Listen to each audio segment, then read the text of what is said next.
Hey guys, welcome back to Angry Bike Mechanic. Don't mind this thing. This is my mic because I'm not gonna go out and buy mics right now until and if this channel produces some kind of cash flow. Anyway, I thought this would work. Today I want to talk a little bit about the new 34 and the Float X from Fox. Now, it's pretty essential. You can go to their website and just look at it and read for yourself a bit about it. I just want to give some of my thoughts on the fact that you can get the 34 with the Grip2, and then it has the pressure buildup bypass channels, which also help lubricate. I mean, basically, these channels go up the lowers, the back of the lowers, and allow air to kind of go up and relocate within the lower during a compression cycle, so that pressure buildup during compression that can kind of prevent getting lower into your travel or deeper into your travel is mitigated. And the fact that it can also get oil up in there, up to the upper parts of the stanchions during a compression cycle is pretty important. And this is something I was like, man, it'd be nice if they did this. And I said this to myself about 7 years ago. About 8 years ago or 9 years ago, I was actually not really stoked on the 34, and I don't think anybody else was on the mechanic side of things, because it really didn't offer anything improved or better or different.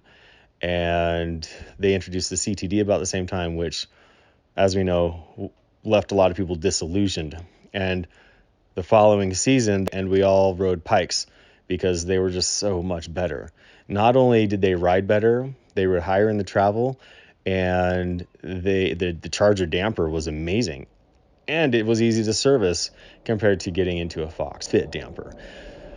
So right now, I think the biggest improvement, though, is the RC2 style Grip2 damper that has high and low speed compression and has high and low speed rebound. Which, if you have any comments about high and low speed rebound, please leave them in the comments below. I really would be interested in your thoughts on that. What I wanted to see was an RC2 style damper on the Fox 32. The reason being is lockouts are stupid. Should, as far as I'm concerned, exclusively be remote and should be offered on the higher end lightweight race forks, as generally speaking, those are the guys the only ones who use them.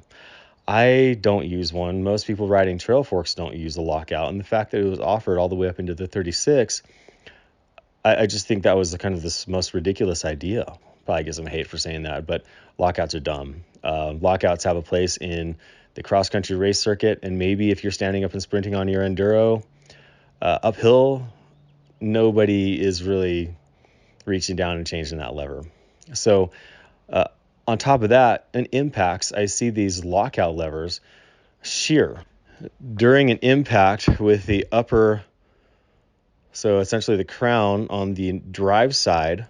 It twisted the rock. Obviously, it got the top cap, which was still usable, not damaged catastrophically.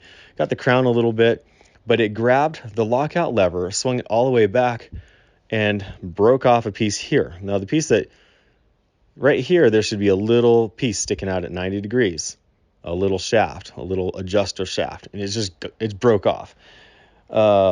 As we were messing around with the damper and bleeding it, as I would cycle that fresh oil up and air out, the bubbles were pushing up these broken pieces. And so I realized I needed to take it apart.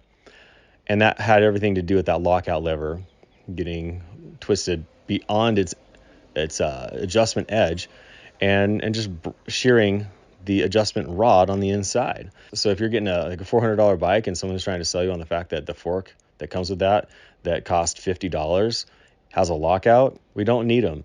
And they're a gimmick on lower end bikes. I feel like I've been waiting for an RC2 style damper for such a long time and become so disillusioned with the idea of having a lockout on a fork.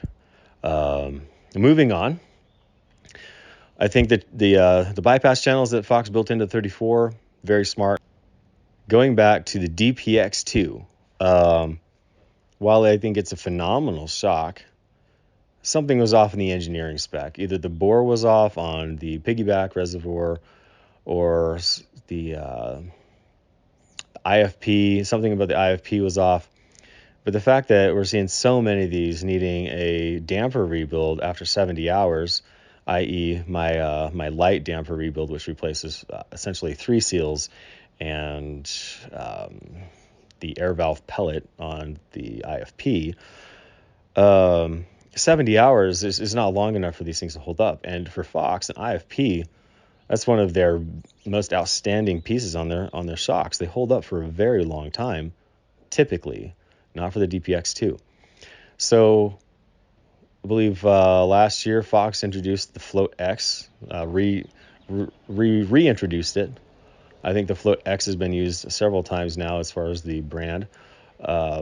So it's nice to see that, and looks like they've put in a lot of effort in engineering, and I think that we'll continue to see some cool stuff out of that shock. But again, I'm not going to be able to really know what's happening with it for probably another season as far as service goes.